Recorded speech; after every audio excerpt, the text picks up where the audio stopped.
नमस्कार दोस्तों, आप सभी का एक बार फिर से स्वागत है गगोरिया गुरु चैनल पर। नवरात्रि के छठे दिन की आपको हार्दिक शुभकामनाएं। आज के इस पावन अवसर पर हम सुनेंगे देवी कात्यायनी की महिमा और उनकी अद्भुत कथा। नव दुर्गा के 9 स्वरूपों में से देवी के छठे स्वरूप को देवी कात्यायनी के नाम से पूजा जाता है। माता कात्यायनी की पूजा नवरात्रि के छठे दिन यानी षष्ठी तिथि को बड़े धूमधाम से की जाती है। देवी की महिमा को लेकर 2 कथाएं हिंदू धर्म में अत्यंत प्रचलित है। देवी के इस स्वरूप की महत्वमय कथा ऋषि कात्यायन से जुड़ी होने के कारण उनका नाम कात्यायनी पड़ा। वही देवी कात्यायनी की महिमा तथा दुराचारी महिषासुर के वध से भी जुड़ी हुई है। तो आइए दोस्तों जानते हैं देवी कात्यायनी का स्वरूप अत्यंत उज्जवल और ज्योतिर्मय है। इस स्वरूप में देवी की 4 भुजाएं हैं। इनमें से दाईं तरफ की ऊपर वाली भुजा अभय मुद्रा में है और नीचे वाली भुजा वर मुद्रा में है। वही बाएं तरफ की नीचे वाली भुजा में तलवार और ऊपर वाली भुजा में कमल का पुष्प सुसज्जित है। देवी कात्यायनी का वाहन सिंह है। देवी कात्यायनी की कथा का उल्लेख देवी भागवत महात्म्य और मार्कंडे पुराण में मिलता है। पुराणों में निहित कथाओं के अनुसार दत्त नाम के एक प्रसिद्ध महर्षि हुआ करते थे। उनके पुत्र का नाम ऋषि कात्य था। आगे जाकर ऋषि कात्य के गोत्र में महर्षि कात्यायन का जन्म हुआ और ऋषि अपने तप के कारण विश्व प्रसिद्ध हुए। ऋषि कात्यायन की इच्छा थी कि देवी भगवती उनके घर पुत्र रूप में जन्म ले, इसलिए उन्होंने कई वर्षों तक देवी भगवती की कठोर तपस्या की। मान्यता है कि ऋषि कात्यायन की ऐसी एक निष्ठ तपस्या से प्रसन्न होकर देवी भगवती ने तब उनकी इच्छा का मान रखते हुए उनके घर पर जन्म लिया। ऋषि कात्यायन की पुत्री होने के कारण ही देवी भगवती देवी कात्यायनी कहलाई। वह ऋषि कात्यायन ने बड़े प्रेम से देवी कात्यायनी का पालन पोषण किया था। कुछ समय पश्चात पृथ्वी पर दुराचारी महिषासुर का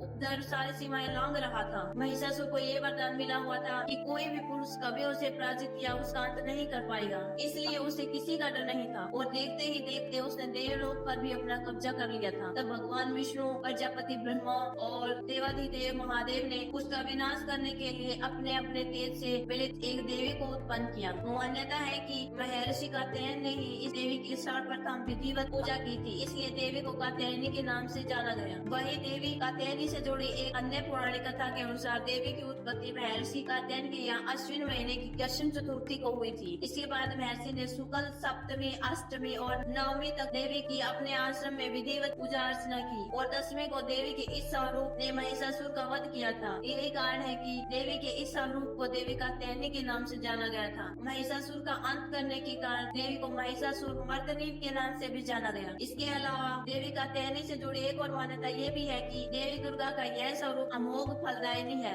ब्रज की गोपियों ने कृष्णावतार श्री कृष्ण को अपने पति के रूप में पाने के लिए कालिंदी यमुना के किनारे देवी कात्यायनी की ही आराधना की थी। इसी कारण वर्तमान में भी देवी कात्यायनी समस्त ब्रज मंडल की अधिष्ठात्री देवी के रूप में प्रतिष्ठित है। स्कंद पुराण में देवी कात्यायनी के बारे में ये भी उल्लेख मिलता है कि उनकी उत्पत्ति परमेश्वर के सांसारिक क्रोध से हुई थी। नवरात्रि के छठे दिन देवी दुर्गा के इस स्वरूप की पूजा का काफी महत्व है। देवी कात्यायनी की पूजा में लाल और सफेद रंग के कपड़े पहनना बहुत शुभ होता है। देवी कात्यायनी को शहद अत्यंत प्रिय है, इसलिए नवरात्रि के छठे दिन देवी कात्यायनी की पूजा में शहद या शहद से बनी चीजों का भोग लगाना चाहिए। देवी कात्यायनी की विधिवत पूजन के पश्चात महादेव की भी पूजा करने की मान्यता है। देवी कात्यायनी की आराधना का मंत्र है ओम देवी कात्यायनी नमः, ओम देवी कात्यायनी नमः, अर्थात ओंकार के जैसे निर्विकार स्वरूप वाली देवी कात्यायनी की कृपा व शुभ दृष्टि हम पर बनी रहे, हम उन्हें बारंबार नमस्कार करते हैं। देवी दुर्गा के कात्यायनी अवतार की कथा हमें ये सीख देती है कि अगर भक्ति और संकल्प सच्चा हो तो परम प्रकृति की कृपा सदैव बनी रहती है। जिस प्रकार महर्षि कात्यायन के एक निष्ठ तपस्या से प्रसन्न होकर देवी दुर्गा ने उनकी इच्छा और तपस्या का मान रखा, ठीक उसी प्रकार मनुष्य को भी अपनी भक्ति, निष्ठा और संकल्प के पथ पर अविचल रहना चाहिए। तो दोस्तों